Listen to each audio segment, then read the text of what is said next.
Good afternoon, ladies and gentlemen, and welcome back to the Rise of the Immortals trophy with me, your host, Gyle. I haven't said that in a while because we've, of course, been waiting an absolute age for grand final day, but it has finally arrived, and to be honest, it did in fact arrive over the weekend, and I'm a little bit late getting this up. I do apologise, but I have a very good excuse. I spent a little bit of time wanting to put together a little bit of a rundown for those of you that haven't been able to keep pace with the huge quantity of games that have been played. So just taking a very quick look at how Gigi Noi and Brainbunch got to where they did in something I've called the road to the final. So sit back and enjoy.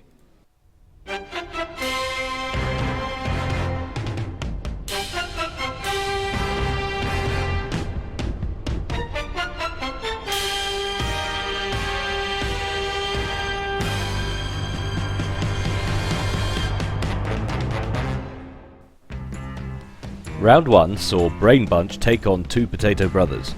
Off to a flying start, Brainbunch take both the middle islands on Roanoke's, forcing the potato brothers out onto the back foot and securing a win for Brainbunch in Game 1.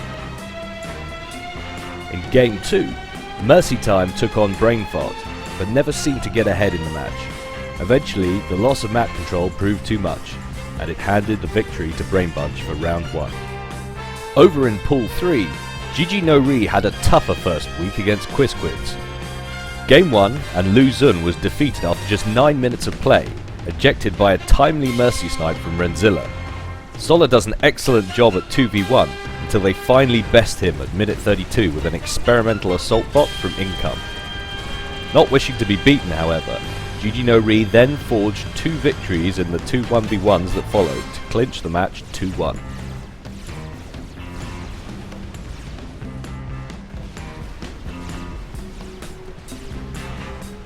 Week 2 was the Brainbunch's toughest match of the groups. On the cold place, they went up against the Immortals. The Brains do a very nice job of taking up early, and that, combined with Washi's control of sea and air, meant that when the Immortals went for a double ACU push, the Brains were ready for them.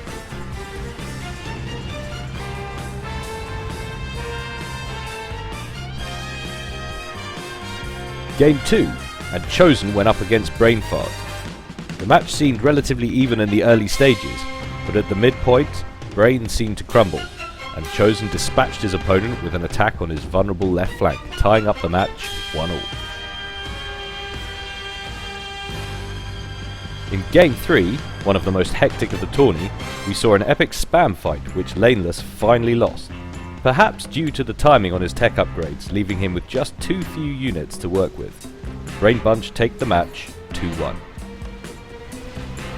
Gigi Noi's second match was hugely anticipated as it featured all of the tournament directors.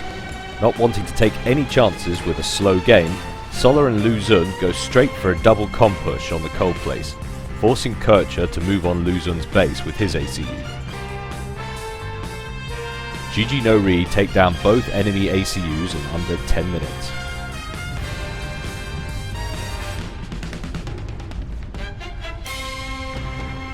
Playing for the win, Spider Pigs select Voodoo versus Lu Xun for Game 2, and in a tense 20-minute battle, Lu Xun once again demonstrated why he is the reigning Imber Cup champion.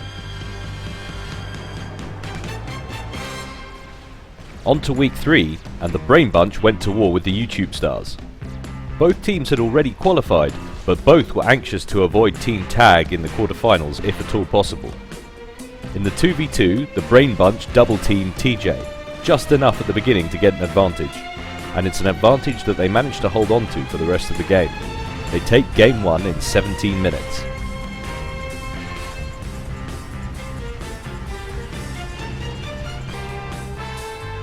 In Game 2, the YouTube stars took Washi versus Napalm, and despite Napalm gaining the advantage in the middle, he was unable to secure his flanks. 2-0 Brainbunch. In Gigi Noi's final match of the group stages, they faced the Small Brots. If the Small Brots had won, it would have sent Pool 2 into a decision based on win-loss ratio to see which two of the three teams would qualify.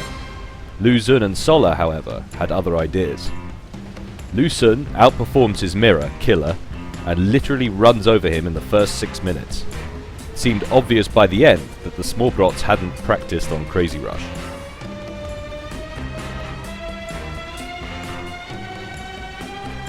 Game 2 saw Mag take on Lu Xun.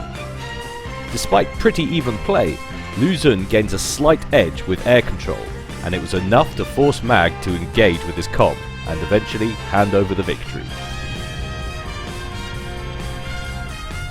On to round 4 in the knockout stages. The Brainbunch took on Pink Paranoia. The Brains double ACU rush Sui at the bottom to take an early victory. Of course, not one for wasting a good pre-prepared plan. Brainfart demands that Washi assist him in building a Masercom. Brainfart then strolls into Epic's base and BMs him hard. Game 2 was over quickly, perhaps reinforcing the idea that Pink Paranoia had gained a leg up with their free win in the groups. Fart dispatches Sui in 10 minutes with the help of some early T2 ground. Gigi Noi faced Vini Vidi Air Snipe in their 4th round matchup, and we saw what was for me one of the 2v2s of the tournament. Congreve and Ubelaz seemed to match them step for step for most of the game, until around the 23rd minute mark, where Sola finally broke Ubelaz at the bottom.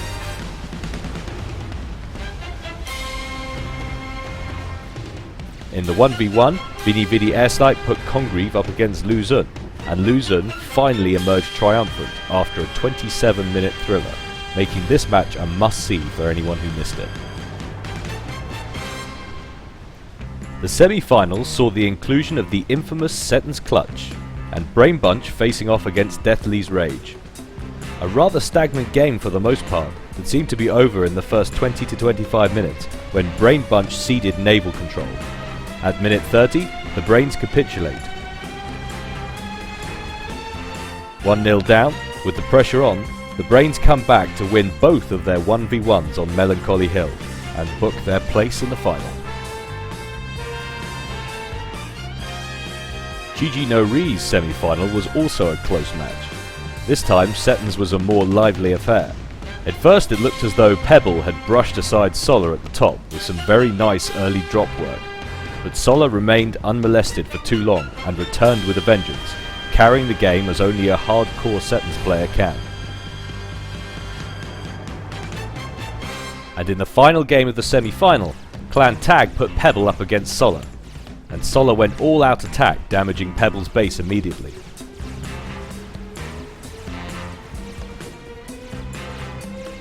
Although the damage wasn't critical, it was enough to get Sola the map control he needed to take the win.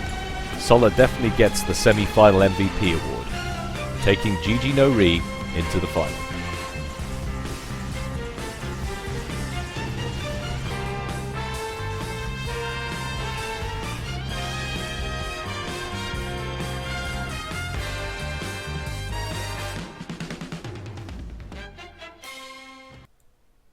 Let's look at how we got where we got to. So, the format for the grand final, it's a little bit different. We still have the 2v2 and then the 2 1v1s to follow, but instead each phase, instead of them just being one match or one game, each phase will be a best of 3. So I have a hell of a lot of games to bring you. I'm going to try and bring them to you in one go. So if it's a little bit scratchy, I do apologize, but that is the issue with live TV or the equivalent. So without further ado, let's head on over to the first 2v2, which is on Hilly Plateau. So down here at the bottom left, we have the two Brains. As you can see, been performing pretty damn well in this tournament so far.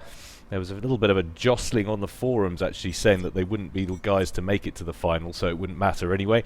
But they've proved a few people wrong, been playing superbly. They actually, in terms of teamwork, they've been my favourite of the tournament. They've definitely been the most kind of heavy on the assisting side of things, whereas everybody else has seemed to play much more in the style of a couple of pro 1v1ers, just kind of, you know, working in some kind of symbiotic relationship as opposed to real teamwork. But these guys have been going all out hardcore teamwork.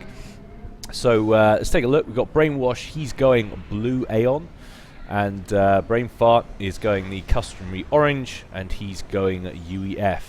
And in an exact mirror matchup, the Gigi Noi team have picked the same races. Lu Xun is going his customary teal, he's in the Aeon, and Solar going UEF. You can hear one or two little incidents going on somewhere. I'm assuming that was a scout getting popped somewhere by an ACU down the bottom, or a mech marine.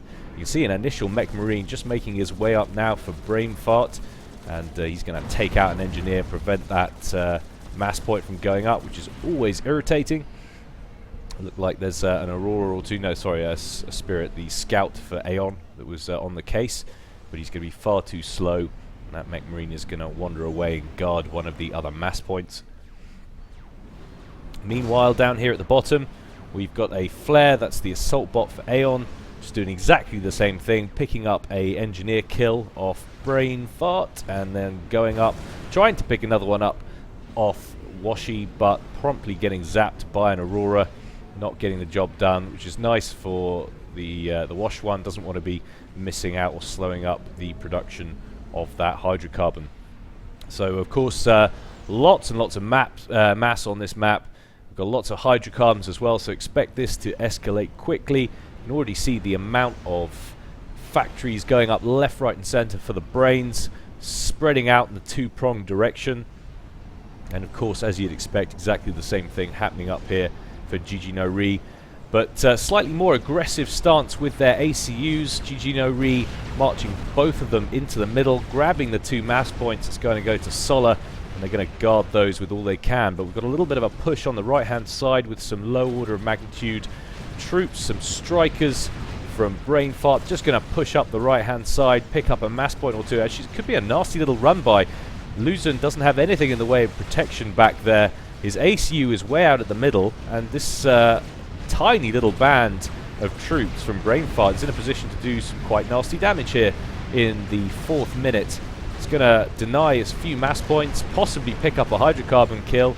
We're going to hope that Brain Fart is concentrating on that area to maximize damage. At exactly the same time, Washi's going to bring a small group of Auroras up on the left-hand side. So ACU's being pinned down in the middle now from Washi and Brainfart, bringing their ACUs to meet them, but because they've been drawn in, they've been left completely vulnerable on the flanks. So I'd say a rare mistake perhaps from Gigi Noi, allowing the brains in around the edges of their base, being just perhaps a little bit slow on the production of the initial sort of groups of land units. If they'd have been a bit quicker, focused on getting those early units out a bit quicker, they might have had something to defend with. But another mass point going down there for Solar, by Brainwash from Solar. Excuse me for a minute. If I coughing and spluttering through this cast, it's because it's that time of year, but I shall do my very best not to repulse you guys too much. But Auroras and Engineers going down left, right and centre now for Luzon.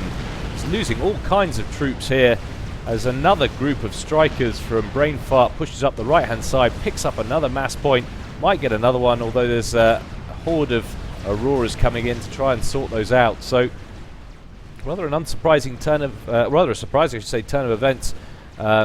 Gigi Noi not looking initially strong at the beginning of this one, and the brains, sensing the weakness, are going to push forward with their comms, pick up another mass point, will catch Luzon in the middle of an upgrade. You imagine that's probably a T2 or a gun upgrade. Haven't really got time to check, but I'm sure we'll see in a second. Looks like it was probably T2, because his gun doesn't seem to be firing any quicker. But he has to retreat way back. And the brains at minute 7 literally knocking on the door of Gigi Noi's base.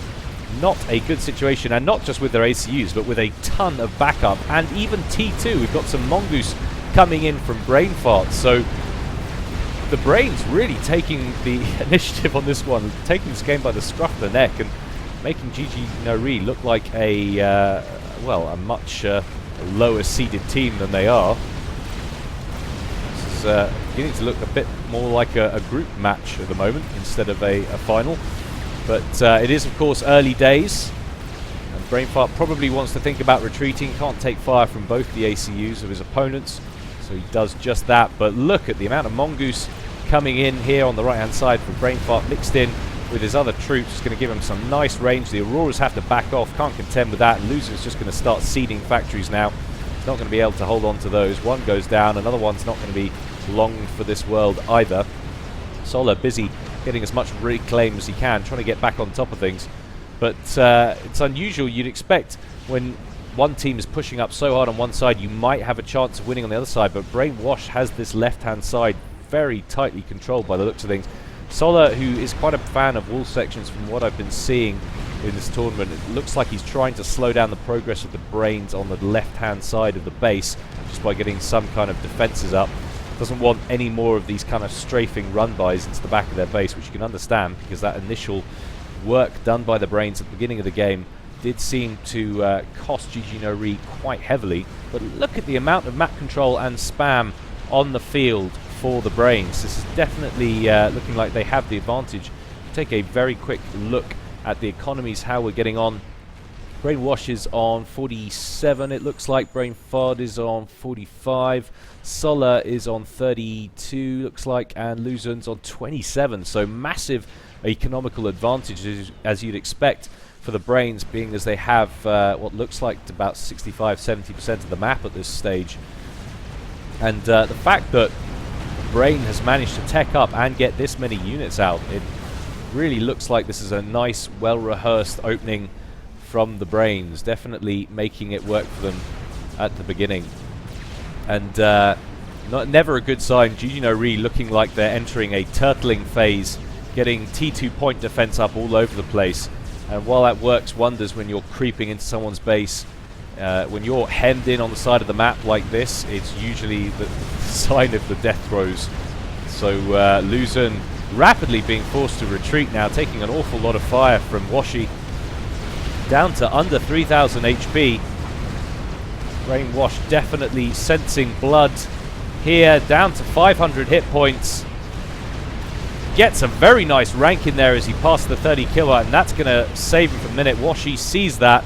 Brainfart comments, lucky bastard. Both of them knew how close he was there, and that has actually cost quite a lot of units. So for Washi, he was banking on getting the kill there, otherwise he probably wouldn't have marched them so heavily headfirst into that point defense. Now Brainfart needs to get this these Oblivion turrets down. He knows that. He's working on that with his ACU, because his units are taking an awful lot of fire, but my god, he's got a lot of them. That's an incredible amount of spam. And Luzon's base is just getting run over at this point. Really don't see any way back from this, barring for some very nice sniping or something, but I don't think they've got the mass to do that. Another rank up for Luzon, though. He's looking a lot more healthy than he did just 2 minutes ago, up over or around the 6,000 hit point mark. And Brainfire actually needs to be careful. He's down to the 8,000 HP mark. So definitely needs to watch that. Solar getting some shields over his comm. But like I've said before, this is a very convincing opening for the Brains. I don't know whether this is just as a result of well-rehearsed practice on this map, or whether it's just the fact that obviously the Brains play with each other a lot more than a lot of these guys. But I don't think I mean, I'm sure they have played together before this tournament, but I haven't noticed Luzon and Solar play together especially much before this tournament. So this is hence why I was saying in the beginning, the Brains seem to be exhibiting a higher level of teamwork. Solar calling the GG, knows he's beaten. And getting some props from Luzon there. I don't think they were expecting to get hit quite that hard in the opening game. But that's what you've got to do. I mean, Solar and Luzon, they're dangerous, dangerous characters. And I think the Brains know that. And they want to get as many shock games under their belts as they can. And with the Obsidian tanks moving in, Luzon goes pop. And away he goes. And Solar slowly getting surrounded now, getting into the range of Washi's Oblivion turrets. As he plummets below 5,000 HP, gunships come in, bang. So, wow, what an opening game, fraught with danger. And I don't know about you guys, but if I was Gigi Noi, that would frighten me a little. That really would. Seriously confident opening there. So the first game in the 2v2 series goes to the Brainbunch. I'm not going to update that little scoreboard that you see at the top there because obviously it's 3 sets of best of 3, so I'm going to, like sets in tennis, that's what I'm going to be counting. So the team that wins the 2v2s will get the first little one at the top here, and so on and so forth. So on to the second map on the 2v2s, which is called Cauldron Small, or as I like to refer to it as Peppermint Canyon, with this hideous kind of mint carpet that's laid down across the whole thing. But it does make for some interesting games. The last match I saw in here was an Average Joe's, which is always fun. The starting locations for the 2v2 are in the middle, but this obviously works as a 4v4. You've got these 2 corner placements here, and here. But it is literally choke point city, so it's going to be interesting to see how the game develops. And also, it's quite a large map, and they're quite far away from each other, as well as being quite secured. And I always enjoy maps where the starting locations, especially on 2v2s, are in very close proximity to each other. It's kind of like you have one base complex instead of 2. It always makes me feel more secure when I play games. It's basically because I'm a flaming coward. But anyway, taking a look at the races, it's a little bit different this time. Brainwashed still going blue Aeon, and Brain Fart still going orange UEF. So no changes there. But up here at the top, we've got Solar going red UEF, but this time Luzon, who plays a very competent Cybran, he's going teal Cybran. So I'd like to see the Cybran up. People always say, why am I always giving props to the Cybran? I don't actually play Cybran especially much. I just don't see them enough, and I sort of feel like they get a rum deal, and considering they have some of the most exciting experimentals in the game, I just always like to see them. Not that many games at this level get to that stage. And that's something that I think maybe puts people off about Supreme Commander sometimes. They watch these games and think, well, you don't get to play with any of the toys. You don't on a lot of them. I mean, every now it makes a game really special when it does go to the end game tech, but it certainly in the intermediate levels and the beginner levels, where people are a lot more conservative with their play, you always get to see the toys, and games go on all day. But back to the game anyway. We've got a Hunter out for Luzon. That's going to give him some nice scouting potential, and a lot of air in the sky already now for both teams, and not wanting to give up the air advantage, which is quite interesting because the last game we saw virtually no air from certainly from the Brains. They put out just enough to knock it down, but it was literally nothing. And this time both teams seem to be going with a much heavier air start, and that's probably because the distance between the bases is significantly larger, so you're going to want to get as much air power as possible in the early game, at least because it's the only way you're going to be able to do any real damage to your opponents.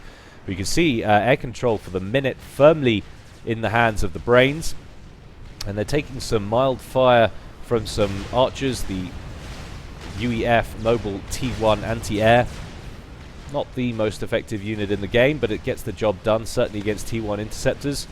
And I wouldn't recommend the Brains hang about for any longer than necessary, especially since there's some static anti-air defense now that's gone up for Luzon in the center of his base. So that's probably going to be the end of the initial air engagements over the base. Transport loaded with engineers coming out for Washi, probably going to come to this middle plateau, I imagine.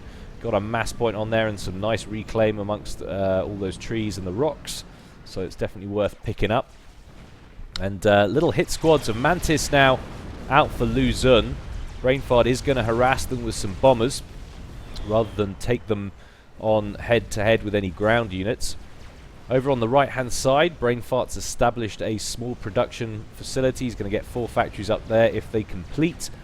And see if Brainfart's doing the same thing. Yes, he is, although he's a little bit further behind, and he's working on some point defense first. Wants to get that secure before he starts producing the factories, and I don't blame him. But quite a lot of T1 land units heading south of the map now from Gigi Noi. We've got little groups from Solar banding up here in the middle, just working on closing off these choke points. And of course, this is what's interesting about this map, because it is literally a map of choke points. So going to get a lot of that kind of play.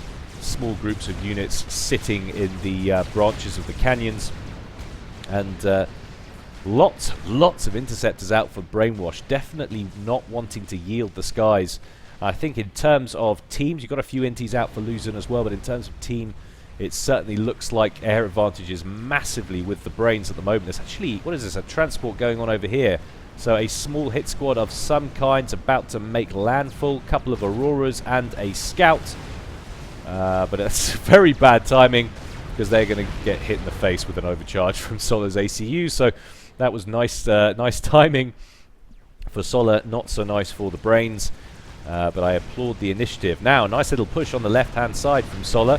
He's going to take out that mass point, consisting mainly of archers and strikers. Has got a couple of Lobos in there as well, which is always important. People sometimes forget that. It's nice to have the direct fire units, but if you are going to run into structures, you're going to need the Lobos, because you're going to need that damage. Over here on the right-hand side, a pretty even-looking engagement, at least it was initially, but those Mantis are getting absolutely pounded away by the strikers from Brainfart. But he doesn't want to overextend, because he's being converged on from all corners by larger groups of Mantis, and if he doesn't retreat now, he's going to get slightly wedged in there against the cliff. He's not presenting the concave that he wants to, but he's moving it now, so he looks like he's not going to lose too much there, although this little band on the right-hand side probably isn't going to get too far either. Now, the Brains have both ACUs in the middle, working on some T2 flak there, an air cleaner, definitely wanting to maintain control of the skies, which I think is a nice play. A serious air battle going on now on this in this middle area, and the Brains definitely emerging victorious, because a huge quantity of interceptors out for Brainfart, and some Swift Winds which are now out for Brainwash. That is the T2 fighters for Aeon, and that is going to give them a nice air advantage, at least for the moment. We do have a T2 air factory up for Luzon, so he can start producing Corsairs,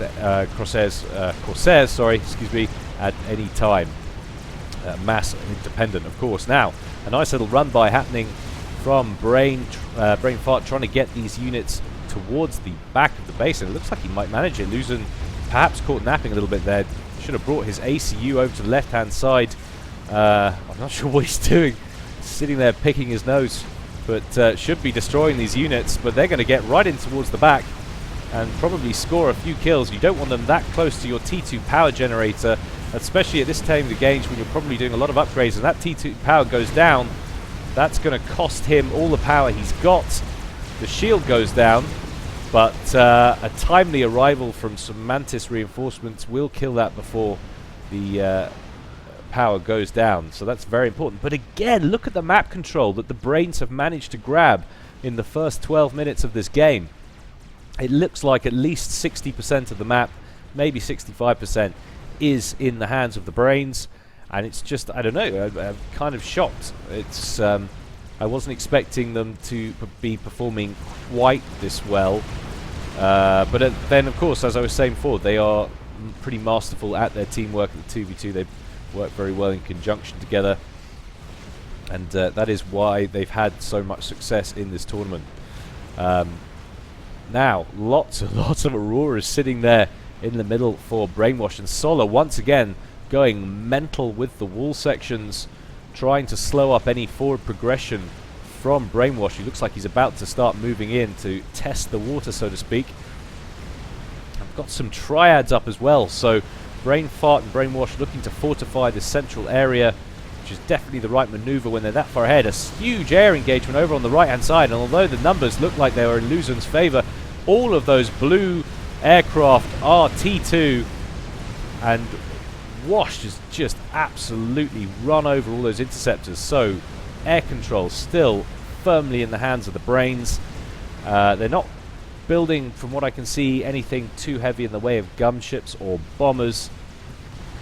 Still going very heavy on the Swift Winds. I'd like to see maybe Brainfart switch up, get some fighter bombers and some Janus. Indeed he is. see he's working on some air-to-ground there. It makes sense when you have air control. It's going to force Gigi Noi to start building a lot of anti-air, which I don't want to do when there's that much spam on the field for the Braid. I really don't see as much way back from them at this point. And this little group of units here on the left-hand side for Solar is about to get sandwiched between two hordes of troops from Brainwash. Over on the right-hand side, Solar's had to send some reinforcement to protect Luzon's flank. And of course, Cerberus is up and running for Luzon over here, but they're not the best PD in the game. They're not even the second best. They are the second worst. But now Luzon having some success of pushing this little force of brain farts back. But here we go, exactly what I was talking about. Some air to ground since they have the advantage. Got some stingers in there from Brain Fart. Doesn't want to lose them, needs to be careful, wants to bring them back now. It's a huge horde of interceptors. I'd like to know where all that air support has gone for the Brains. 1 minute they were absolutely wrong. They're all just chilling down here. They're finally being called in, but I think those stingers, Brain Fart's wing commander will be writing some telegrams to their families. They didn't last very long at all. Some stingers out for Solar as well, working on this horde, but they're not going to get too far because of the huge horde of swift winds that Brainwash still has. And Gigi Noi need to figure out a way around this, because if they don't do something soon, it's going to be the end of the 2v2 stage, and the Brains will pick up a win here, I think, at the rate this is going. Some pretty significant power outages. That tells me Brainfart is doing something of importance, building lots of aircraft, and he's up to T3 air as well, so we now have ASFs coming out, and it's extraordinary. I mean, air is going to win it for them, but at the same time you can't say they've skimped on the ground either, so they've just been very well measured in their economy, what they've spent. Typical Germans. But of course, to outdo Luzon and Solar, you've got to be doing something pretty special. So things working from there, and this horde of swift winds just keeps getting bigger and bigger and bigger, and planes literally getting produced in Gigi Noi's factories are getting shot as they leave the launch pads from the factory doors. And a nice little group of ASFs now building up down here, and so much spam on the field for the Brains, looking like they're up to 75 to 80% map control here. Take a quick look at the economies. Luzon looks like he's around the 100 mark. Solar is around the 79 mark. Brainfart is on the 90 mark, and it's virtually impossible to tell with the amount of reclaim these guys are doing. Around the 100 mark for Brainwash, so I suspect Luzon was probably nowhere near the 100 mark. It's probably much lower, but it's just too hard to see with the amount of reclaim. But pretty serious push now from the Mongoose in this little group, although there are loyalists in amongst that little band from Luzon, and Brainfart very wisely withdraws that. Doesn't want to overextend. There's quite a lot of loyalists being pumped out now for Luzon,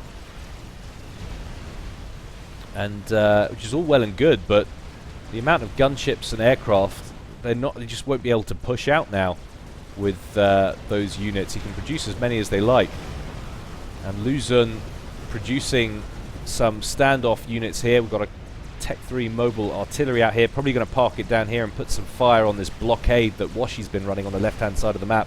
Lots of T2 mobile missile launchers out from Solar, trying to do what damage they can. Fortunately hitting the cliff. It's one of the hang-ups of this map. Factory going down in the middle for Luzon, and a nice little push from this very loyalist heavy pack over here on the right, getting some work done, but having to retreat as Brainfart moves into position. I'm not sure that's what he needs to be worried about. Indeed, he's coming forward again, but certainly this horde of gunships should scare him. We have got ASFs out on the field for Solar at the top left, so Solar has made the transition to T3 air, but he's just going to get inside of that spy plane, so he's going to know that Brainfart is there as well. And we've got strap bombers on the case for Brain Fart. So it's going to be all go. They're going to start raining down all kinds of hell. Going to go for that T3 power generator. It's a great choice. Target selection. Did they make it past? Yeah, they're going to get another pass in, and that's probably going to be the end of it. And that's a facility you don't want to lose, especially when you're trying to pump out ASFs to get back on top of things.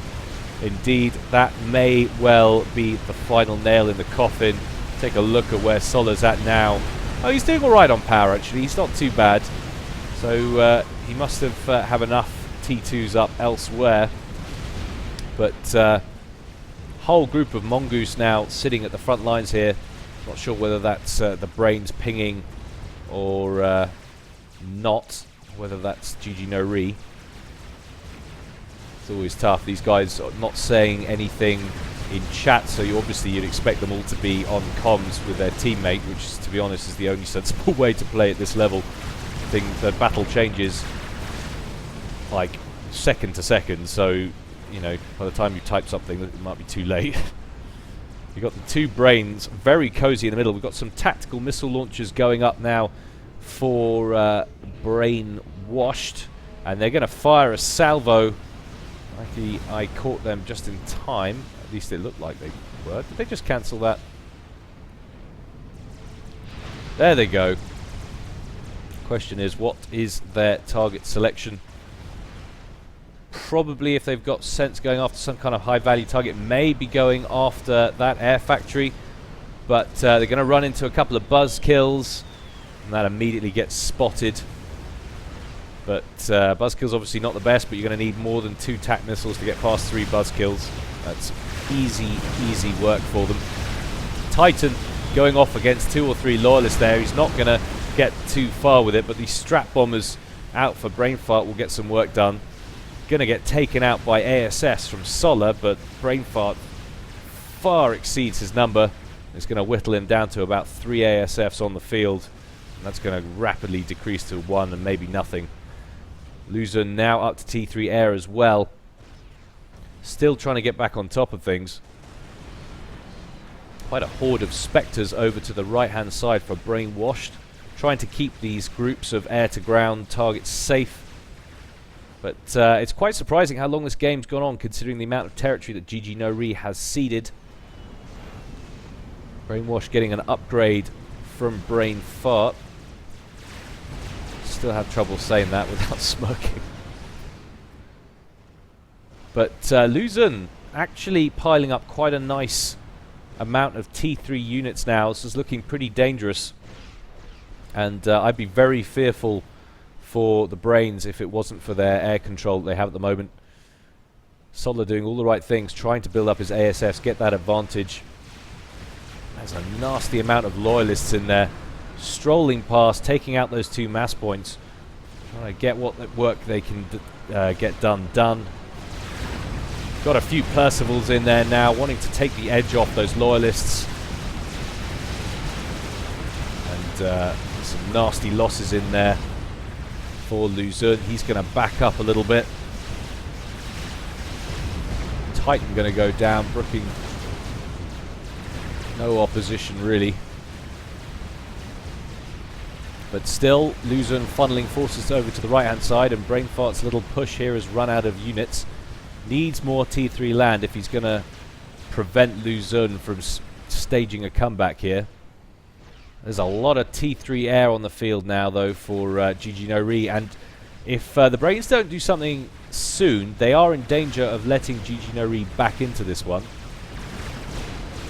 As this little band of Luzon's troops, full of loyalists, is marching boldly through the center of Brainwashed's territory, picking up engineer kills left, right, and center. Brainfart's going to skirt a few ASFs over. A whole lot of strap bombers out for Brainfart. It's going to bomb the piss out of them. Spectres present as well. They probably should have been a little bit quicker or more on hand with their air coverage, Gigi Noi, but they are going to bring them in just in time. And it looks like those strap bombers are going to get mopped up. But it has cost Luzon his land push. He's got another one ready. And he's got some standoff forces here as well, just softening up the point defense that's gone up in these little intermediate valley sections between the canyons.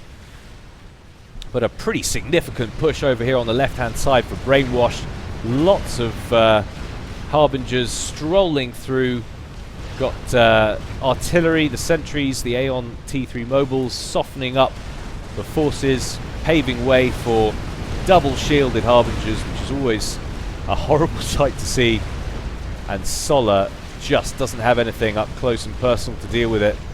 Hasn't got any Ravagers, no Triads. He was relying on these wall sections and the massive T1 and T2 units that he'd kept there since the beginning of the game to provide him with the protection that he needed. Solar has got a shield on his ACU, so he's pretty well protected for the now, but needs to continue to retreat. Can't get involved with these Harbingers, not at the minute. He's got a broadsword on those troops. It's currently not contested, but my god, look at the clusterfuck that's going on down here. Serious issues. Obsidians, sentries, all sorts getting on top of each other over here on the left-hand side. And Brainwash needs to be careful, doesn't want that to stall his attack. He's going to bring his stingers, or sorry, his spectres into the fight. Those Harbingers just tearing through the left-hand side. And this little attack from Brainwash is probably going to be what closes the deal for Gigi Noi on this opening series of matches. As Solar's shield is depleted to nothing, it's going to start taking hull damage. Might just have enough units. So there's a lot of Harbingers. Brainwash needs to start bringing these into the fray as well. Doesn't want to let Solar off the hook. He's got a little bit of shield left now, and he's got 13,000 hit points still. Lovely strap bomb though from Brainfart. Comes in at the last minute, grabs the snipe, and finishes off Solar. And that, I think, will represent a loss, another loss for Gigi Noi, taking the series to 1-0 in favour of the Brains. Let's see what Luzon decides to do, whether he'll capitulate or try and hold out for as long as possible. Certainly not going to be able to do anything with his teammate gone, not unless he has a snipe pre-prepared. He had been working on a Monkey Lord. You can see that's going for a little bit of a stroll at the back there, but you see that's going to be able to do anything, especially now. There's literally one ASF on the field, or two ASFs now on the field for Gigi Noi, and that's not going to be enough to wrestle air control back. So it'll just be a matter of time now. But Luzon throwing his units in, why not? Sending some bricks up against some Percys. Usually doesn't work out too well for the bricks. People always say the UEF are unfair, are screwed in the late game because they don't have any offensive power, they don't have enough dangerous experimentals, but in all intents and purposes, Percys are like experimentals. You know, you spend the amount of mass that you would do on a GC or a Monkey Lord or a Crab and throw it into Percivals. That's a pretty damn dangerous force you've got there. But I digress as I fill in the gaps from the inevitable conclusion of this. Luzon not wanting to give in without a fight, which we can always applaud him for, but really was just delaying the inevitable. I'm going to bump that back up to +2, being as there really isn't anything he can do now. Brainfart's been working on a GC with Brainwashed in the middle. That's nearly up and running, but that's not going to be needed. I wouldn't put it past the Brains to hold off and let it finish the game, though. We've seen in the course of the tournament that they're not people to finish it early if they want to go and unnecessarily BM someone. But I don't think they're going to do that this time. I think they have too much respect for Luzon.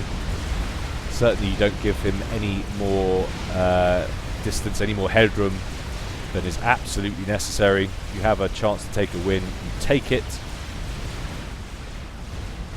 And Monkey Lord retreating back into the base for Luzon, zapping all of the T1 crud that comes his way. He must be up to, a huge rank up there, up to 150 kills.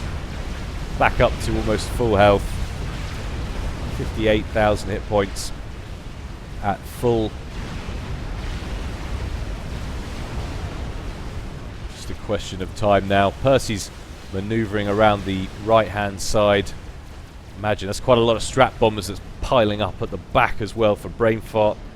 Probably looking to do another pass with the strap bombers, pick up another commander kill if he can. I'm very impressed actually with the amount of ASFs that Luzon has been able to get out on his own at this stage. And there is that GC actually. It has indeed been finished. There's a crab up and running as well. So Luzon doing a phenomenal job in the late game. But the strap bombers coming in, going to go straight for Luzon's commander, take him down to 2,000 hit points with the first pass. Second group come in, and poor old Washi's GC doesn't get a look in. Brain Fart steals the kill again. I don't know, man. That would annoy me. Not really. If I could be on a team that beats Luzon, I don't think I would ever be annoyed ever again. So that means Gigi Noi lose the 2v2v2s, and we move on to the first 1v1, which is I gotta say, I mean, I know that I've been singing the Brains or praises for the Brains teamwork over the course of this, but it's just extraordinary to see Gigi Noi battered down like that. Very impressive indeed. So well done to them in game one. Pressure's now on for Solar and Luzon. They need to win the next best of threes as we head on over to Chasm. And Gigi Noi have selected Luzon to face Brain Fart. So they're taking their best player and they're wanting to make absolutely certain of the victory. They don't want to go out. There's too much at stake. So I need to update this as well at the top. So Brainbunch up 1. There we go. Minimal. It's a very low budget affair there. So Luzon opening air. So very interesting right off the bat. Let's see what Brain Fart's doing exactly the same. So there must be some kind of meta on this map that I'm not aware of. I do apologize if I'm not up to speed. That must just be the way of things. Both guys doing exactly the same thing, opening air, which is interesting, and you're still seeing lots of people taking interesting air plays at the beginning. Not as much as you used to, since they changed the whole energy cost of the bomber to prevent that bomber first opening, which I used to go on about all the time. People found it OP. Personally, didn't bother me. But bomber first out for both these guys. They're going to scud around the middle. I think there's some anti-air in here somewhere. No, that's all point defense, so it's kind of unnecessary. Going to go, literally, it's like a mirror image of one another. Luzon's going to get a bit of scouting info. This is what you do. You slap. Going to get a bomb off. Hits the air factory. Not the best shot. Did Brain Fart yet do any better? Yes, he did. Picks up 2 NGs, so that's a very nice opening for Luzon, but he's still got another pass with his bomber. Going to go straight over. Will he catch that engineer coming out? No, he won't. Gets another bomb off. Some very nice micro there. Picks up an engineer kill. And Brain Fart, I think he got another one. That looked like another one down, so he was doing very well. But a anti-air, static anti-air had gone up for Luzon. And still nothing in the way of anti-air up. And now it is up and running for Brain Fart. So both these guys going Cybrin. Makes sense on this map. A lot of water.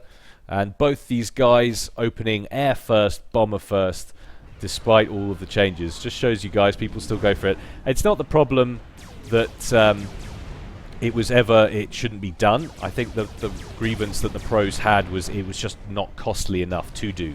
So you had to suffer in some other way. You were getting too much value from that first bomber. So that's why they changed it. But that bomber finally goes down. Did pick up another engineer kill there. Finally goes down to that static air defense. So I think opening terms of the first 3 minutes, relatively even. It looks like the expansion is going slightly quicker for Luzon. He's got this rear engineer that's going to make this rear 4 first before Brain Fart. And Brain Fart needs to get on his expansion. He's working on a lot of power, but doesn't want to lose the expansion game. Not against Luzon. He's too good. You cannot rest on your laurels. But it's an interesting map, this, and I actually really like it. You've got these very tight groups of mass at the back here. Lots and lots of them. So 3, 6, 9. And then you've got starting positions all in here. So there's a ton of mass on this map. And these little plateaus afford you some pretty good coverage of the ocean. Some nice real estate can go up there. You can imagine some pretty expensive cliff or beach houses going up there. And, yeah. or whatever. Moving on. We've got Brain Fart and Luzon moving into the middle. And you're going to get some com-on-com action. Brain Fart has done a very nice maneuver here. He's capped that plasma cannon. And he's added 3 wall sections of his own should Luzon pursue him into the middle. So that would give that some little bit of extra protection. So that's obviously something he's had in mind from the beginning. Luzon also picks up the cap on that neutral point defense, and that's going to shoo Brain Fart away. It's going to be interesting to see if Luzon pushes further into this. Might expect this to be clear, might not realize that Brain Fart has done exactly the same. Indeed he doesn't, and he's promptly going to turn around and get out of dodge, which is the right maneuver. He's not doing it quickly enough. So both guys taking a bit of damage there, and Brain Fart actually moving out with a few units to the left hand side of this middle section. All low orders of magnitude, still in the 6th, 7th minute of this game, so we're nowhere near tech as yet. 2 air factories up and running for Brain, so he's definitely expanding his air forces.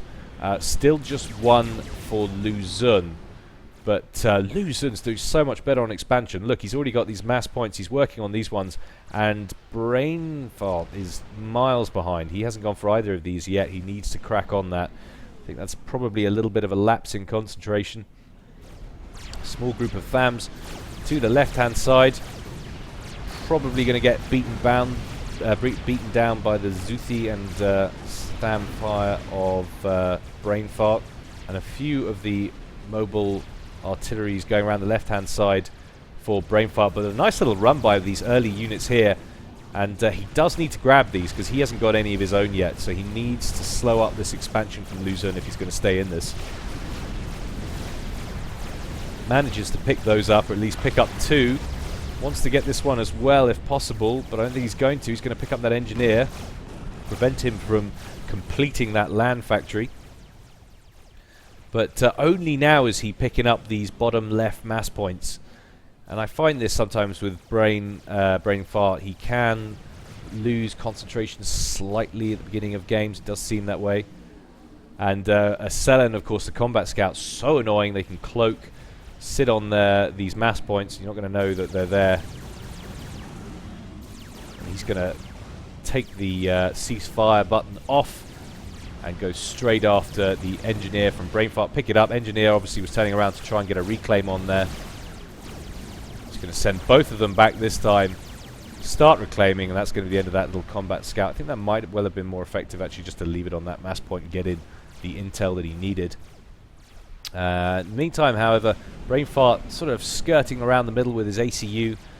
Got a reasonable amount of force on this right hand side, but hasn't got a great deal to defend against this that's coming in now. He has some reinforcements coming in from the bottom. He needs to turn his own units around and go left with them, which I suspect he will do. Indeed he does. He sends a small squad upwards. It'd be nice if he could take them up here and take these out. Definitely needs to slow up the expansion a little bit. Luzon already in the back here, grabbed most of these. However, nice work. He's got a THAM and a combat scout at the back here. I missed how he did that. It must have been an airdrop or something. Managed to get that right at the back, and that's doing some very nice work taking those out. But Brain Fart hasn't even gone for his yet, so massively behind on the expansion. If you take a look at the economies and see how that's translating, Brain Fart's actually must be reclaiming something. He's sitting on a huge quantity of mass. Yeah, so he's around the 57 mark, I think that was. Luzon's in the 60s, so Luzon's definitely ahead on eco, and that's not surprising at the rate he's been expanding. And a little drop from Brain Fart. Brain has got some T2 units in there, but that transport gets shot down. That's a costly little loss there from Brain Fart. Didn't want to lose that. He has got another one going up around the left-hand side. It's full of engineers, though, which I kind of like. If you get some factories up here, he can deny all this, at least for a while. That's definitely what he needs to do. And a transport full of engineers from Luzon dropping on the sea. It's going to be interesting to see what he does with these. That is some clear water, man. Tell you, I'd like to holiday there. They look like they're floating about 50 feet above the ground. He's going to start work on a naval factory. That's interesting. And of course, the cruisers for Seraphim, absolutely pimp, offering the best air coverage, anti-air coverage in the game, I believe, from a cruiser, and the most damage off their missiles. So get a cruiser or two in here. That could be game over for Brainfart, so he wants to watch out for that. Brainfart's not been challenging anywhere on the naval front in this game. And Brainfart's managed to cap these, so he's used engineers to cap rather than get a factory up. I might have kept one to the side to get a land factory back here or something, and just hope that Luzon doesn't recognize the, or doesn't find it. But another drop of engineers up here from Luzon. He's going to drop them off one at a time and pick up those mass points again. But Brainfart, only now at the 13th minute is he sending units up to his own mass points at the rear, which is just a little bit too slow against Luzon, who's managed incidentally to get a few units at the back here. And they're going to be zeroed in on by this bomber and this Ilsheva. Gotta love those Ilshevas. So T2 tech all round. Ilsheva's out for everybody now. Luzon has his up and running, and fearful as some kind of snipe or mass snipe. He's going to get some tactical missile defense up, which is a very wise maneuver indeed. And these two armies in very close proximity to one another as they're going to face off and exchange fire. Let's get all cinematic on this business. Lots and lots of bombs coming in there from Brainfart. That's going to give him a nice little edge. Get some nice AoE on those units. Damage them as much as possible. It looks for the moment as if Luzon is withdrawing. So that little attack not doing anything too deadly. Of course, if things got too hairy, Brainfart's got his ACU in there, so that's a massive ace in the hole. Whereas the ACU of Luzon is way back here. He's getting an upgrade on. And indeed, he has gone straight for cruisers, and I think that's might be a game winner right here. That's going to shoot down anything that comes down aircraft-wise over this part of the map, and it's just going to be able to put fire directly onto Luzon's base. That tactical missile defense might be going up purely because he might be worried about Brainfart doing what he's doing to him. Now, Brainfart's deciding to get his wriggle on and get some navy up of his own, but he's well behind the curve on Luzon, who already has his cruiser up and running, and it's firing missiles at him, and that's going to hurt. In fact, actually, I do beg your pardon, Brainfart is not that far behind at all. He's got a T2 naval factory up and running over the left-hand side, another T1. He's working on another T1. So long-term, he's got a navy-heavy build in mind. And this little group of mass points is slowly going to get capped by this engineer, or at least the first one got capped and then got forgotten about. One going up over here, but you can see an engineer just waiting from Luzon, waiting to cap those points at the first opportunity. You see we've got some gunships coming in to put some fire on that cruiser, but you don't want to spend any time that you don't have to hovering over one of those things, because you're going to need a lot of those to deal with that cruiser. You see he's massing torpedo boats, he's got fighter bombers, he's got gunships. He's going to be very careful about how much air he throws at that, because that could cause issues. These little bombers at the back are being pretty pesky from Luzon, picking up some mass extractors, the odd engineer, some very nice work, but you get the feeling that Luzon is looking a little bit more dangerous in this. The Brainfart says he hates this map. I really like this map. I can't say I've played on it, but it's certainly, in terms of the game to watch, it's a very entertaining map. And there's a second cruiser out now for Brainfart. This could be a colossal miscalculation. I know he needs to do something about it, but that's all going to get blown out of the sky with no difficulty whatsoever. Down they go, and he's going to lose a whole load of inties as well. Terrible, terrible place to fly over.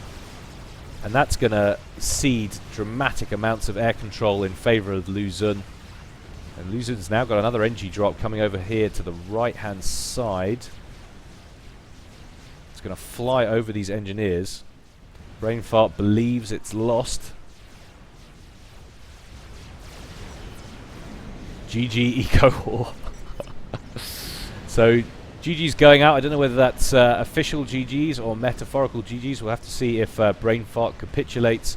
He may not want to drag this out longer than is necessary. He might want to conserve his strength for the next round. But he just didn't expand fast enough. Luzon expanded a lot quicker, got those mass points a lot quicker, and it's what you have to do, match him pound for pound. And this is why, despite the Brainbunch looking so convincing in the 2v2, you just can't count Gigi Noi out, because they are the masters of 1v1. So it's anybody's guess as what's going to happen at this point. Pretty significant forces now for Luzon in the middle of the map. 3 cruisers out now here on the left-hand side for Luzon. It's interesting that he's not paying attention, Luzon, as to what they're firing at. Needs to be focusing on Brainfart's base, if at all possible. Cut down some of that spam. This ain't gonna work, he says. Next. T3 air. It won't. So yeah, Brainfart was going for a T3 air upgrade, but doesn't feel like that's gonna make any difference. And promptly control Ks all his units and cedes the first game in the 1v1 series to Luzon. So well done, Luzon. That was, I'd say, as convincing a win as the as any of the 2v2s were in favour of the Brains. So we will promptly march you on to the second 1v1 in round 2. There's so many rounds, sets, games. Trying to keep track of things is a bit of a nightmare. But we will see what happens. So, as we take you on to Certis Major, we're going to see if Brainfart can even his match against Luzon up with a win here. And this is a favourite map of the pros. Very square looking, obviously. Starting point here and here. And the 2 battles, or the 3 places where the fights usually go on, are down here, up here, and in the middle. Lots of reclaim in terms of neutral structures here. You've got some flak and point defense that you've got to be wary of.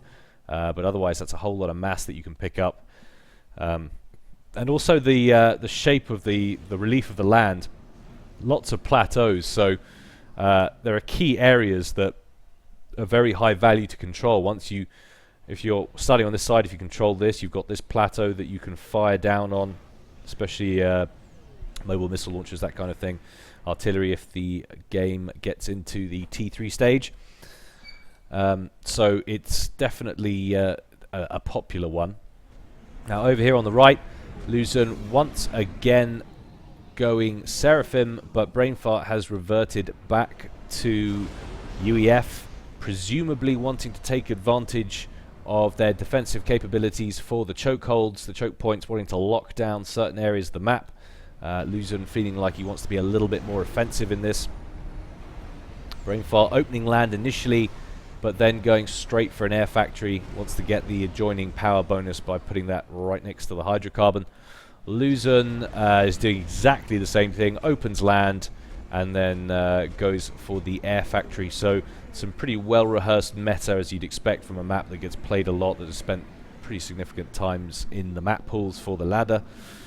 So these guys are no stranger to this one. They know what they're doing. And Luzon just using the full extent of his building capabilities to get a land factory up on this ledge, which will give him reduced travel time for his units that will be produced there. He can send units straight out from there to help cap this side corner down here. Wrong BO. Body odor? Or is that... No, I don't know. Answers in the comment section below if you know what he's talking about. Oh, build order! I'm a caster, right? Nice. Back to the game. I gotta say though, if that was me and I'd done the wrong build order, I probably wouldn't announce it in public chat for my opponent to see, but never mind. But a bomber out for Luzon, picks up a couple of engineer kills, does get shot down in the end by... What was that? Was that a static? I can't see a static. I don't know what got that. But gets shot down by something. I'm doing a brilliant job of this. My brain's absolutely capitulated because of all of the editing that I did on that little road to the final earlier. But anyway, Luzon looking like he's got pretty significant air coverage. He's got 1, 2, 3, 4, 5 inties out to the 2 out for, or 3 out for Brainfart and the scout plane. Still pretty even, I guess. Brainfart getting his spam on this little valley here. Looking like he maybe wants to make a maneuver or a move on the middle. It's going to be very important who grabs the chokes first.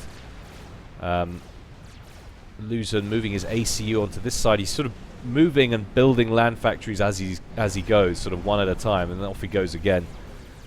So making slow but gradual progress to one side, and Brainfart's going to hide a striker and a combat scout up here to prevent that getting taken by any intrepid engineers that would venture that far forward.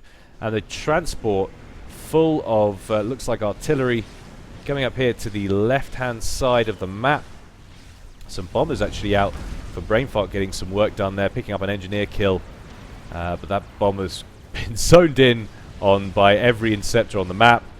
And they're going to be digging his plane out of the ground for scrap later. But a mix actually of Thans and Thuzies, or whatever they're called, Thui, artillery. I don't know why I'm trying to get those done. And that looks like the initial advantage in that engagement is going to be with Luzon.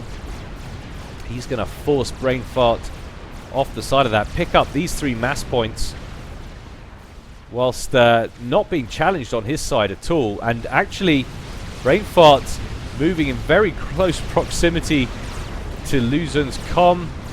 Both guys got quite a lot of units here.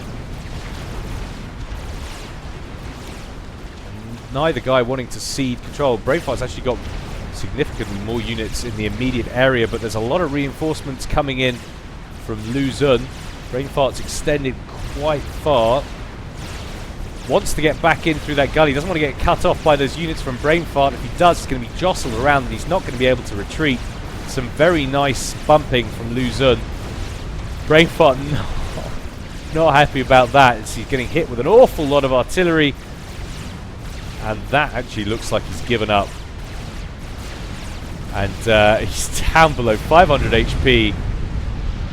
Definitely yielded at the end there. Didn't think he was going to make it out. So a very convincing quick victory there from Luzon. Little bit of a micro mistake there from Brainfart. Yields a victory in the first series of 1v1s to Gigi Noi as we update that. So the game, or I should say the match in the final, is tied. It's going to go down to the final series of 1v1s, which we're always happy to see.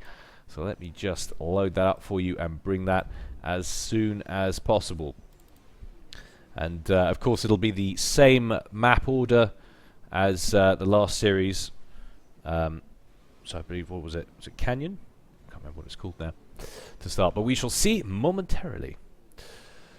Incidentally, guys, if you haven't done so already and you use Facebook, do head on over to www.facebook.com/ForgedAllianceForever. It is the community page. It's a great place to get all of your media from. I post every video I put on there. I also have my own Facebook page. That's /Gylecast. If you haven't done so already, do feel free to like that page. I won't be putting any of the other stuff. Some of you might have noticed that my channel's got some other stuff on there. But I don't post any of that stuff on the Forged Alliance page because I don't believe it's relevant. So all of that stuff just goes on my own page. But if you'd like to see new updates and new content as it comes out, then by all means do head on over to Gylecast at Facebook and like that page. So in the meantime, it's Chasm. I said Canyon, didn't I? So I was wrong. Solar is down here. He's going UEF in the red corner. It's quite interesting about this map, actually. You've got a couple of neutral little... looks like some kind of tractor. My God, that gives you an idea of scale, doesn't it? That thing's probably about 5 times the size of my car, and look at the commander in comparison, it's massive. But yeah, so immediately when you gate in, that's what your commander's going to start shooting at, so you have to get in to start building. So I guess that kind of evens it up if somebody's got a computer that loads a little slower. It might lag a little bit when you first get in. That kind of forces the person to do an extra maneuver. So it kind of evens it up a little bit. Now, Brainwash's up here anyway on the blue corner. He's going Seraphim. And he's got his land factory up and running. Hugely erratic but very safe congregation of power generators. That obviously makes it a little bit harder for bombers to get multiple kills on power gens. So I'm always a big fan of that. And Washi is going to march his commander straight down towards the middle of the map. At least it looks like that's where he's going. Solar's going to do exactly the same. He's producing a few more mech marines and scouts than Washi seems to be doing. But they're more or less on track. Solar's perhaps just a little bit behind Washi, who's a little bit further forward. Not much in it. Of course, it all might change as they approach this mass field. Might scoop up a few bits. You can see they've got some Titan Rex in there. Always, I say, always Titan Rex. Or is that Percival? No, it's a Titan Rex. Always Titan Rex. I don't know why. But they're always a fan of it. I guess they think UEF get blown up more than other people. So Brainwash making his way into the central section, picking up a few bits of mass, and it looks like he's going to be doing exactly what they did on last map. Brainfart did. He's going to cap that point defense, and not before time. Gets that up and running. Solar's going to have to retreat. Probably builds the wall sections to give it some extra defense. Brainwash says go away, and that's a very nice tactic indeed. So you get the idea that there was some practicing going on. I mean, maybe not. Maybe they're just much better than me and they do this kind of thing instinctively. But they've both done exactly the same thing there. I imagine, of course, Brainwash would have watched that last round and might possibly have picked up that maneuver. But they both ended up doing it anyway, Lucid and Brainfart in the last round. So, but I do like it. And it's often what newbies forget to do. You might be sitting next to a structure that's going to help you out a lot more if you cap it. So you might not just be, you might panic and just put lots of fire on something that's doing damage to you, when what you could do is just kind of lay back and cap something and then go all out, try and kill it. It might give you a pretty significant advantage. People forget how much damage a T1 point defense actually does, especially on a commander. But anyway, I digress. Washi getting some interceptors out. Definitely taking control of the air game. We've got him assault bot. Actually, that's a combat scout, a cloaking combat scout out for Brainwashed. And at exactly the same time up here, we've got a little mech marine running around for Solar. So they both got exactly the same ideas as what to do. But there's going to be a striker that's going to come along with this engineer. He's got his own personal escort, which I love. So paying attention, Solar promptly changes that. Realizes that there's a scout there, but can't do anything about it at the moment. If I was him, I'd just be ground firing. I think you could probably just ground fire the area and with that tank and get the kill. But anyway,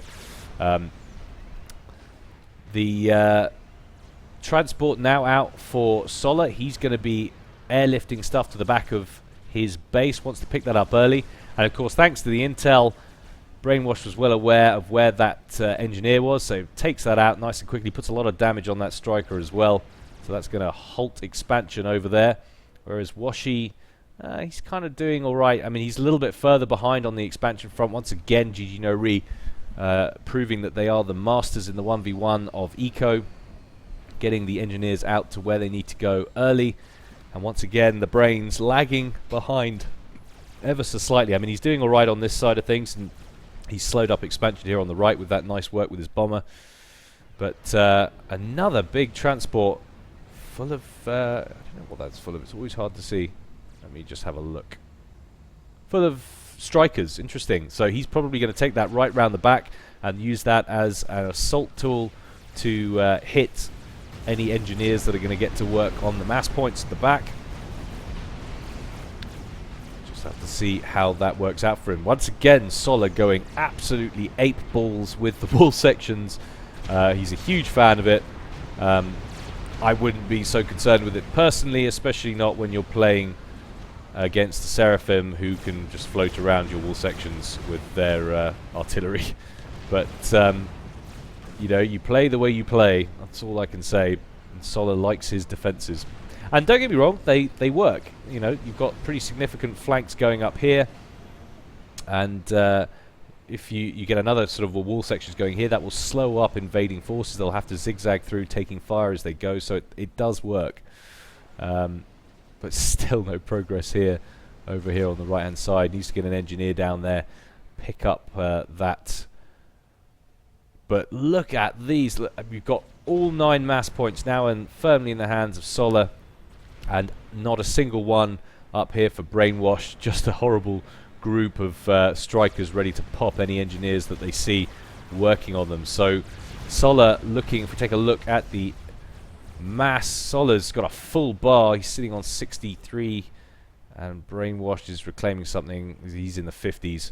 So definitely doing better. I mean, I assume... yeah, so he's... Brainwashed has been upgrading his in the center. And I was warned about this, incidentally, guys. If you're thinking, what? There was a disconnect. And it was determined, after much discussion, I believe, or some discussion, that the... player that was ahead was Sola. I don't know who disconnected or who crashed, but the player who was ahead, Sola, was granted a win. So this game actually goes for a win in favor of Gigi Noi, and that means that Brainwash now has to win the final 2 1v1s if Brainbunch want to take the title. So some serious pressure up for Brainwashed as they head on over to Certus Major. It's a pretty significant mountain to climb, especially when there have been 3 1v1s now and the Brainbunch haven't won any of them. So it's always a lot to be concerned about. Excuse me there as I just take a drink of water. Now, the final Certus Major game. Bump that up a notch. Brainwashed once again going Seraphim. He's definitely favoured Fim a lot in this tournament. Indeed, we've seen a lot of Fim all round. And I don't know whether there's anything that can be done balancing wise, but I think something does, because certainly at the pro level, Fim is just getting used so much, mainly for their floating T1 artillery. It's so powerful. But I mean, on top of it, their navy's pretty incredible as well. But anyway, over here on the right-hand side, Sola is going the UEF once again. Likes his defensive turrets. So it is all to play for now as we move on to this second game in the series. Brainwash going land first, doing exactly what they did before. Got his little formation of power structures going up, queued up. But the air factory is queued up right next to the hydrocarbon to get that bonus. And over here on the right, we've got exactly the same thing. And Sola's lining his power plants up exactly the way I do. I mean, I just do it because I need all the help I can get when it comes to economy. But it's incredibly dangerous because, of course, you get a bomb in here and that takes out 3. And, you know, you've been relying on it as well. And you're producing aircraft. So suddenly you're at this huge deficit and it can really hurt a player. But you know what? If Sola does it, it's all good. I'm obviously a pro. I'm really not. Just check my score. So the first few units on the ground out for Brainwashed. Just moving south. Little mech marine picks up the that looked like a Celen. The cloaky scouts out for Brainwashed. Got absolutely vaporized by the little tiny dude. Gotta love these things. Absolutely love little mech marines. Tell me that's not the cutest thing in the world. Little bloke with 2 massive little machine guns on his arm. Anyway, I digress. But he's going to do some nice work. He's going to probably bring them down here just to guard those mass points. We've got the first bomber, it looks like, out for Brainwashed. As far as I can tell, I don't think that got anything except promptly shot down by the first interceptor off the factory line for Sola. I was about to say the second because I thought that was one, but that's not. It's a scout plane. So Solar moving forward, picking up some space for his factories, gets one up and running. He did have another one queued up, but he's going to go promptly marching on towards the middle. You can hear a radar going up for Brainwash, so if we take a look at what he can see, so that's going to give him very nice coverage of the middle. He's going to see stuff as it comes over, so he's going to know, obviously, by that last game, or that last round, seeing what Luzon did to Brain, the middle can be a treacherous place, so you want to keep an eye on it at all times, so that's a very good place for a radar. But slight air advantage at the moment, looks like it's there for Brainwash. He's going to take down a couple of inties, and it's going to be 4v1 on the inties, and a transport's going to come out, pick up some strikers for Solar. He's going to move them, looks like, across to one of the choke points, or potentially right down here to the bottom. Indeed, that's where he's set, a little rally point there. And there is a reinforcing Tham, but that's not going to be able to do much against 4 strikers. It's going to get promptly blown up. It's not strikers, I do beg your pardon, they are Lobos. So he could potentially micro like crazy. Does manage to pick up one of the Lobos.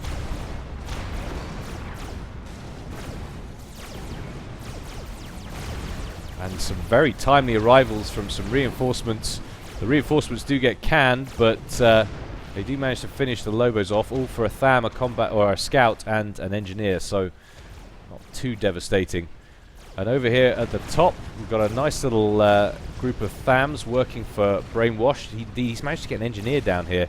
He's getting some point defense up, wants to secure this little area, take the lead on the mass game at the first opportunity. Solar making a move on the middle now with his ACU, getting smacked in the face with some T1 PD fire.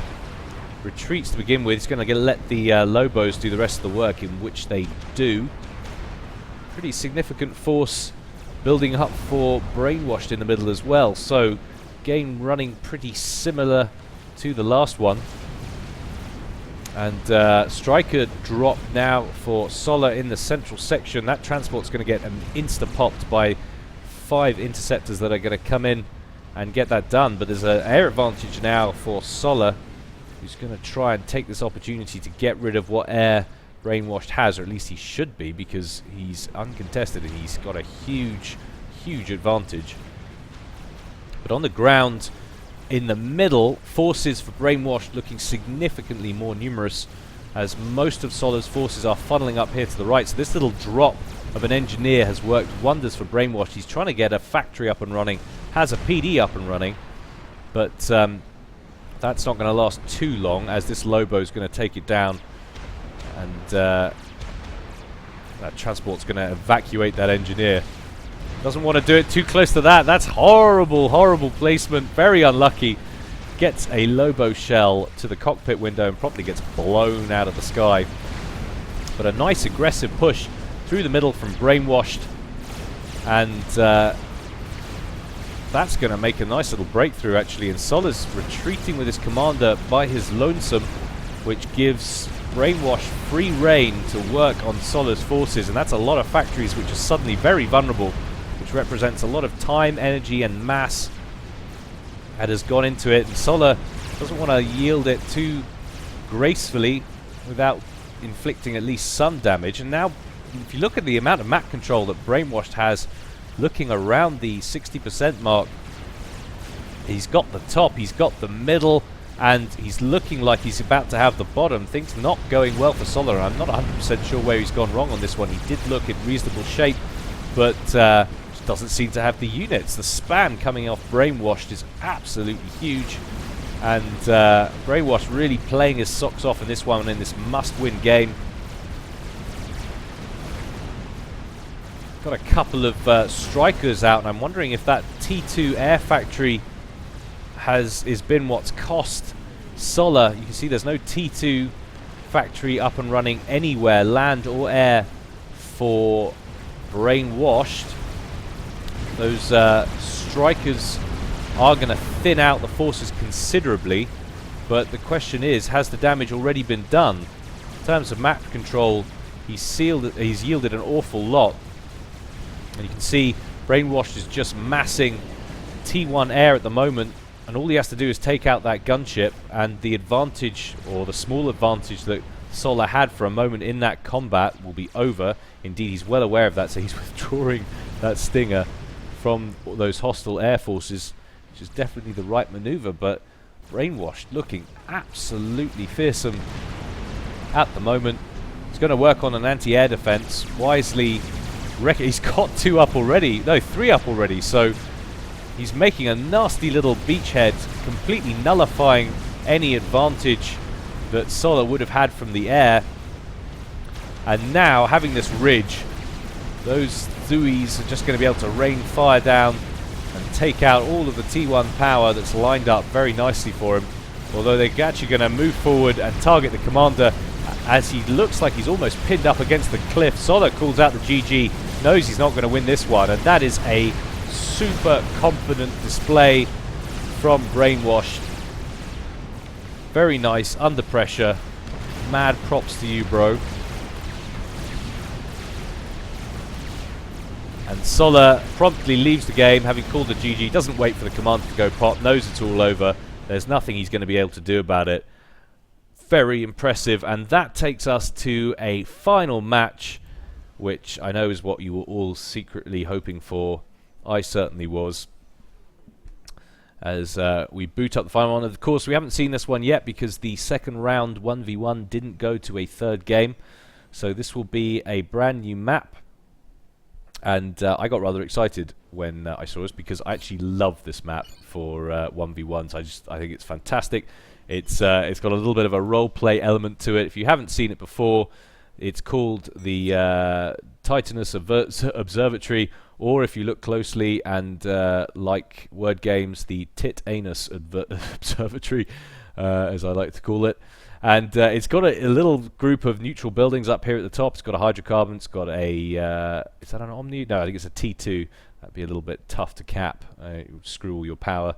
And, of course, a civilian facility, a science lab. On top of this kind of mounted in the middle, lots of reclaim on the slopes, and a huge area to fight around it. And I just like that kind of role play element. And Brainwash shouting, the pressure, because this is the game, ladies and gentlemen, the game that will decide who wins the tournament. And it has come down to Brainwashed versus Solar. And Brainwashed linking T1 powers to his mass extractor. He's doing it again up here. He's going to upgrade these first and wants to take the edge off the power consumption on the upgrade. So if you're wondering why he's doing that, you don't usually see it. In fact, Solar's doing more or less the same thing. He's not going quite so hard and fast with it. He's linking one here on the right-hand side. And what that does, if you newbies aren't aware, it will just make it a little bit cheaper on power when you're upgrading. So if you're going to get a fast upgrade, you're planning to do it. There's not maybe a lot of mass in the vicinity. That is the plan. But Brainwash is going for it hardcore style. He's linking 4 up to that one. Immediately gets on the upgrade.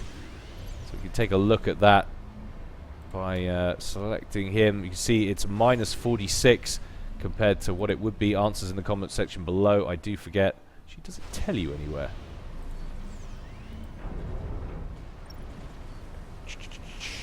As opposed to minus 60. So you're making quite a saving. It is worth it.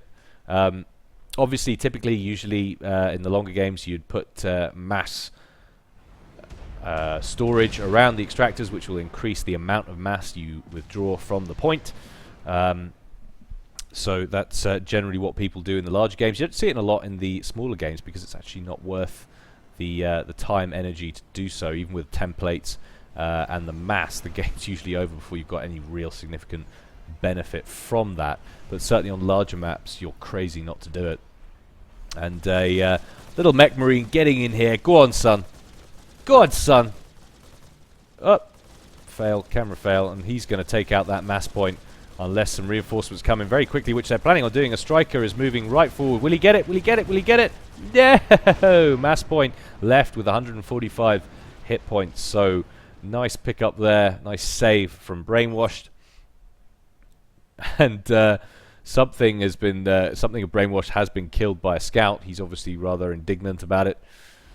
Not sure where he's sending these units. They're on some kind of patrol route, I guess.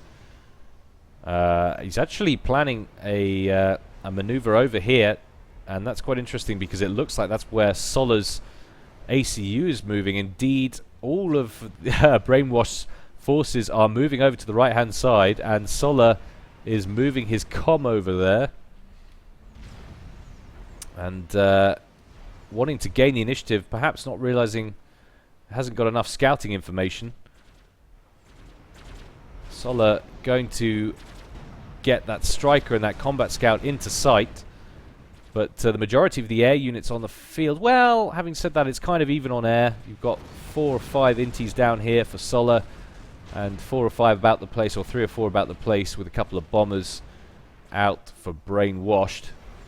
But Brainwash now has a pretty good idea of where Solar's commander is, and he seems to have all his troops beelining for this area. And Solar's, to be fair, are going on the right-hand side as well. But we could have a early engagement here. Brainwashed moving very far up the field to the right-hand side. Going to start work on taking out that mass point, but promptly when he gets in range of the commander is going to focus on the comm. Solar not happy about it at all. Not with the amount of reinforcement that Washi has come in. He needs to retreat straight back, and he's not happy about it. Washi driving a wedge between Solar and his own reinforcements coming in. Solar calling out the GG already as he goes down to 5,000 hit points, and that's going to be an incredibly early win from Brainwashed if he manages to do it. Down to 3,500 hit points. What a colossal disappointment for Gigi Noi to lose in that fashion. Brainwash isn't going to yield now. His only hope is to take enough hit points off Brainwash so that the explosion takes him too, but I don't think they're going to manage it. He's down to 400 hit points. Actually, the Brainwash's hit points were falling very fast there at the end. Got down to 1,500, but just wasn't enough, and that's a massively deflating end to what has been a fantastic tournament. Well done, Brainwash, not to take anything away from you, my friend. Well done, Solar. Commiserations, my friend. It always sucks to lose, but losing in that fashion is especially painful. At least you got a nice group of wall sections down, though, so congratulations there. Oh, I'm such a dick. I do hope you enjoyed that, guys. I've had a phenomenal time on the tournament, and to all the tournament directors out there, I know we've got TA for Life is now running the Worldwide People's Tournament, and there's another one that I've had some links to that looks very professional. Some guy set up. I want to give it a plug now, but I can't remember off the top of my head. But have a look on the forum. Stay tuned, guys. There will be more coming thick and fast. The community is healthier than it's been since it started, so lots to look forward to. But anyway, I hope you've enjoyed it. I certainly have, but for now, this is Gyle signing off.